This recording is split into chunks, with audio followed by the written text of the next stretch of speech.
23 जनवरी 1959 की सुबह 10 दोस्तों का एक ग्रुप सोवियत यूनियन के यूराल माउंटेन्स में एडवेंचर पर निकल पड़ा। इनमें 8 लड़के और 2 लड़कियां थी और इनका लीडर था इगोर ट्याटलोव। सबने ट्रेन पकड़ी और जाते जाते अपनी डायरी में लिखा, पता नहीं इस सफर में क्या नया होगा। आने वाले दिनों में टीम ने कई तरह से सफर किए, पहले बस से, फिर ट्रक से, फिर घोड़े और स्लेज से और आखिरकार पैदल और स्की के जरिए। लेकिन 28 जनवरी को टीम के एक मेंबर यूरी यूडिन बीमार महसूस करने लगे और उन्होंने वापस लौटने का फैसला किया। बाकी 9 मेंबर्स ने अपनी जर्नी जारी रखी। ये तस्वीरें उस वक्त की हैं जब यूरी यूडिन ने उनसे विदा ली थी। ये आखिरी बार था जब उसने अपने दोस्तों को जिंदा देखा था। बाकी टीम ने बर्फ से ढके इस इलाके में अपनी यात्रा जारी रखी और उन्होंने हर खास बात को डायरी और कैमरे के जरिए रिकॉर्ड किया। तस्वीरें और डायरी एंट्री से पता चलता है कि सब कुछ सही चल रहा था, बस ठंड इतनी ज्यादा थी कि इंसान कांप जाए। वहाँ बहुत ज्यादा बर्फ, कड़ाके की ठंड और कठिन रास्ते थे। 1 फरवरी को ये टीम एक पहाड़ पर पहुंची जिसे वहाँ के लोग डेड माउंटेन कहते थे। पूरे दिन चढ़ाई करने के बाद उन्होंने चोटी से कुछ 100 मीटर की दूरी पर अपना कैंप लगाया। ये तस्वीरें उनके कैमरे से ली गई आखिरी तस्वीरें हैं। उनकी आखिरी डायरी एंट्री में लिखा था, ऐसे तूफानी और सर्द वातावरण में इस ऊंचाई पर आराम की कल्पना करना मुश्किल है। जब कई दिनों तक उनका कोई पता नहीं चला तो घर वालों को चिंता होने लगी और तुरंत एक रेस्क्यू टीम को भेजा गया और 26 फरवरी को टीम ने उनका कैंप ढूंढ निकाला। लेकिन वहाँ जो देखा गया उसने सबको हिलाकर रख दिया। टेंट खराब हालत में था, हल्की बर्फ की परत से ढका हुआ।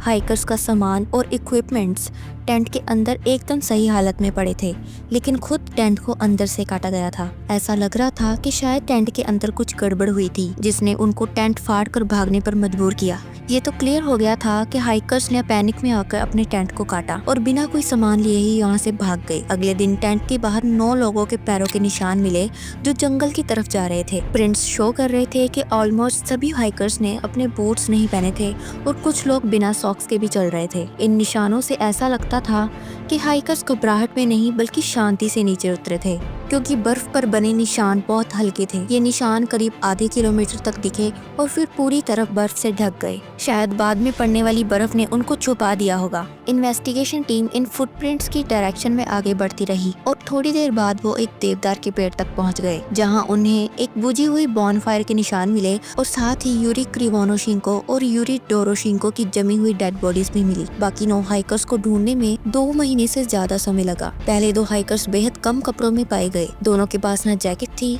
न पैंट, न दस्ताने, न टोपी, न जूते। ठंडे मौसम में जो जरूरी होता है वो कुछ भी नहीं था। उनके पास बस हल्की टी शर्ट, अंडरवियर और मोजे थे, जबकि मौत के समय तापमान -30 डिग्री सेल्सियस था।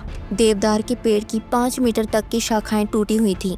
ऐसा लगा जैसे किसी ने टेंट ढूंढने के लिए पेड़ पर चढ़ने की कोशिश की हो या किसी से छिपने की कोशिश कर रहा हो। इसके बाद टीम को 3 और हाइकर्स मिले जो टेंट और पेड़ के बीच अलग अलग दूरी पर पाए गए। उनके शरीर बर्फ में दबे हुए थे। ये तीनों पहले वाले 2 से थोड़े बेहतर कपड़ों में थे, लेकिन जरूरी सामान जैसे जूते, टोपी और दस्ताने उनके पास भी नहीं थे और ऐसा लग रहा था कि वो टेंट की ओर वापस लौटने की कोशिश कर रहे हों, क्योंकि उन्हें टेंट की दिशा में मुंह किए हुए पाया गया। लेकिन उन्होंने बीच में ही दम तोड़ दिया। अब तक 5 बॉडीज मिल चुकी थी और 5 की मौत ठंड की वजह से हुई। हालांकि कुछ को मामूली चोटी भी थी। इनमें से 4 ने उस समय शराब पी रखी थी। 2 महीने बाद आखिरी 4 हाइकर्स एक छोटी पहाड़ी के नीचे पाए गए, जहां उनके शरीर 3 मीटर मोटी बर्फ के नीचे दबे थे। ये जगह टेंट से उल्टी दिशा में 75 मीटर दूर थी। इनमें से 3 को गिरने की वजह से चोटें लगी थी, जैसे सिर या पसलियों पर। तीनों को गंभीर चोटें आई थी। एक का सर फटा हुआ था और 2 की पसलियां टूटी हुई थी। साथ ही उन्हें अंदरूनी चोटें भी थी। मेडिकल एग्जामिनर को लगा कि ये चोटें ऊंची जगह से गिरने से लगी हैं और उन्होंने इसे कार एक्सीडेंट जैसा बताया। ये चोटें उस समय लगी थी जब वे होश में थे और ऐसा नहीं था कि ये चोटें किसी ने जानबूझकर दी हों। जानवर के हमले का नाम इस वजह से लिया गया क्योंकि इनमें से 2 की आंखें नहीं थी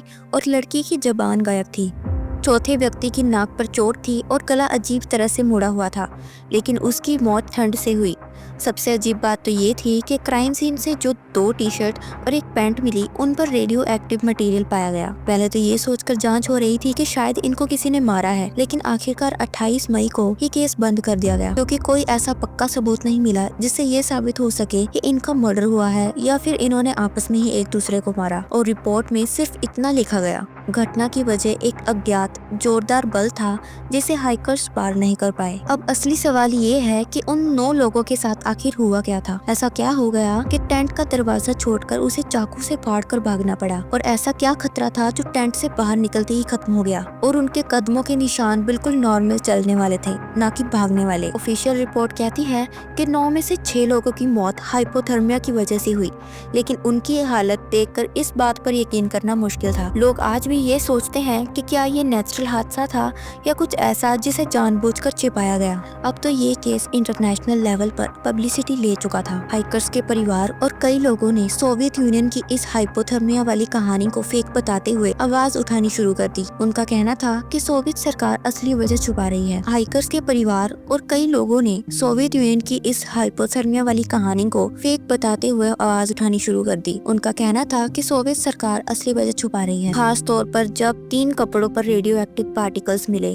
तो लोगों का शक न्यूक्लियर टेस्ट की तरफ चला गया। इस टाइम कोल्ड वॉर का दौर था और अमेरिका सोवियत के बीच तगड़ी रेस चल रही थी। अमेरिका हिरोशिमा नागासाकी पर बॉम्ब गिराकर अपनी ताकत दिखा चुका था। उसके बाद सोवियत ने भी कई न्यूक्लियर टेस्ट शुरू कर दिए थे। अब लोगों को लगने लगा कि हो न हो सोवियत ने इस पहाड़ पर छुपकर कोई न्यूक्लियर टेस्ट किया है, जिसकी रेडिएशन की वजह से ये 9 हाइकर्स मारे गए, और अब सरकार हाइपोथर्मिया का बहाना बनाकर इसे दबा रही है। इन्वेस्टिगेशन टीम इस केस को अलग अलग नजरिए से समझने की कोशिश कर रही थी। एक वक्त ऐसा भी आया जब एवलांच को इस हादसे की वजह माना गया। हो सकता है कि रात के वक्त उन्हें एवलांच का डर लगा हो और सब घबराकर टेंट छोड़कर भाग गए हों। लेकिन एवलांच वाली बात कुछ जमी नहीं, क्योंकि अगर सच में एवलांच आता तो टेंट के ऊपर पतली बर्फ की परत की जगह मोटी परत होती। दूसरी बात, ग्रुप का लीडर इगोर ड्याटलोव काफी एक्सपीरियंस्ड हाइकर और स्कीयर था। वो ऐसी जगह टेंट लगाता ही नहीं जहाँ एवलांच का खतरा हो। हादसे के बाद 100 से ज्यादा एक्सपर्ट्स ने उस जगह का दौरा किया, लेकिन किसी ने वहाँ एवलांच जैसी कंडीशन नहीं देखी। लेकिन इस पहाड़ पर अप्रैल और मई के महीनों में खतरनाक हालात जरूर बनते हैं, क्योंकि तब बर्फ पिघलने लगती है। लेकिन ये हाइकर्स फरवरी में गए थे जब ऐसा कोई खतरा था ही नहीं। ये वो आखिरी फोटो है जो हाइकर्स के कैमरे से ली गई थी। इसमें एक तरह का लाइट सोर्स दिख रहा है जो रात के अंधेरे में खींचा गया था, लेकिन कैमरा सही से फोकस नहीं कर पाया। इस फोटो के सामने आने के बाद कई नई थ्योरीज बननी शुरू हो गई। कुछ लोग मानते हैं कि ये किसी यूएफओ का फोटो हो सकता है, लेकिन ये टेंट के ऊपर लगी इमरजेंसी लाइट या टॉर्च की फोटो भी हो सकती है।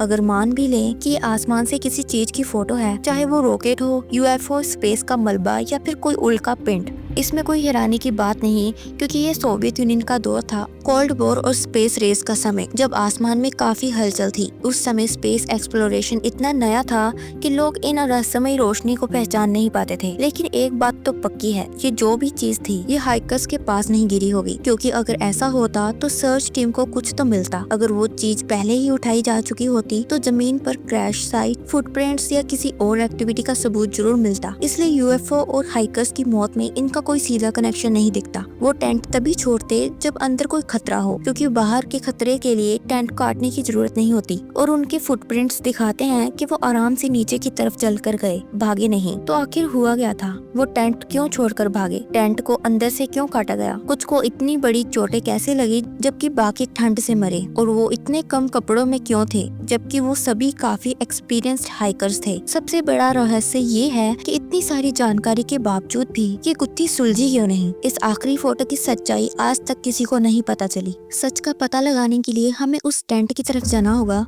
जो इस पूरी घटना की पहली कड़ी है। अब टेंट की फोटो देखिए, उसमें से जो पाइप निकल रहा है वो उनके होममेड स्टोव का एग्जॉस्ट पाइप है, जो ग्रुप लीडर ड्याटलोव ने खुद बनाया था। हादसे से पहले उन्होंने स्टोव यूज किया था, क्योंकि टेंट के अंदर से पका हुआ खाना जैसे हैम और बेकन के टुकड़े मिले थे। उन्होंने स्टोव को डिसेंबल किया, लेकिन गलती से अंदर की चिंगारियां दोबारा जल उठी और एग्जॉस्ट पाइप निकालने की वजह से टेंट में धुआं भर गया। उन्होंने टेंट के ऊपर छेद किए, लेकिन जब सांस लेना मुश्किल हो गया तो टेंट को साइड से काटकर बाहर भागे। इस थ्योरी को प्रूव करने के लिए कई एविडेंस भी मौजूद हैं। ग्रुप के कुछ मेंबर्स के कपड़ों और शरीर पर जलने के निशान मिले। कुछ के मुंह से खून निकला, जिसकी वजह बहुत ज्यादा अनफिल्टर्ड स्मोक को इनहेल करना है। एक जली हुई जैकेट भी मिली जो स्टोव की चिंगारियों से जली हुई थी। बाहर का माहौल भयानक ठंड का था, चारों तरफ बर्फ और कोई शेल्टर नहीं, और कुछ हाइकर्स बगैर गर्म कपड़ों के टेंट टेंट से निकले थे। उन्हें लगा कि पास के जंगल में शेल्टर ले सकते हैं, लेकिन वो काफी दूर था। जंगल पहुंचकर उन्होंने आग जलाने की कोशिश की। कुछ पेड़ पर चढ़कर लकड़ियां इकट्ठा करने लगे और जिन्होंने गर्म कपड़े पहने थे वो जंगल में लकड़ियां तलाश करने के लिए थोड़ा और डीप चले गए। वहाँ चट्टान पर एक छोटा एवलांच ट्रिगर हुआ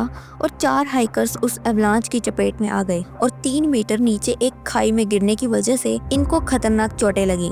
सर फट गया, पसलियां टूट गई और चेस्ट में इंटरनल ब्लीडिंग भी शुरू हो गई। बाकी बचे 3 हाइकर्स टेंट की तरफ लौटने लगे, लेकिन ठंड से जम गए। जंगल में बचे 2 हाइकर्स जिन्होंने कम कपड़े पहन रखे थे वो देवदार के पेड़ के पास बुझी हुई आग की वजह से धीरे धीरे जमकर मर गए। रेडियो एक्टिव पार्टिकल्स की बात करें तो आपको बता दें कि हर चीज में थोड़ा बहुत रेडिएशन होता है, लेकिन ये कपड़े जरूरत से ज्यादा रेडियो एक्टिव थे। ग्रुप का एक मेंबर अलेक्जेंडर कोलिवाटोव पहले न्यूक्लियर फैसिलिटी में जॉब करता था। वहीं जॉर्ज क्रिवानोशिंको सोवियत यूनियन के एक top secret nuclear production plant में काम करता था। जो कपड़े रेडियो एक्टिव मिले वो इन्हीं 2 हाइकर्स के थे। बाकी सबके कपड़ों में नॉर्मल क्वांटिटी में रेडिएशन था। जहाँ तक उन हाइकर्स की बात है जिनके बॉडी पार्ट्स मिसिंग थे, हो सकता है कि उन्हें चोट लगी हो और वो अपनी जान बचाने की कोशिश कर रहे हो, तभी किसी जंगली जानवर ने उन पर हमला कर दिया। इस हादसे को आज 65 साल हो चुके हैं। इस ग्रुप में 10 मेंबर्स में से सिर्फ एक यूरी उडिन ही बचे थे, वो भी इसलिए क्योंकि उनकी तबीयत खराब हो गई थी। उनकी नेचुरल डेथ 27 अप्रैल 2013 को 36 साल की उम्र में हुई। तो दोस्तों, उम्मीद है कि आपको ये वीडियो पसंद आई होगी। इसे लाइक, शेयर और कमेंट करना मत भूलना। मिलते हैं अगली मस्त वीडियो के साथ।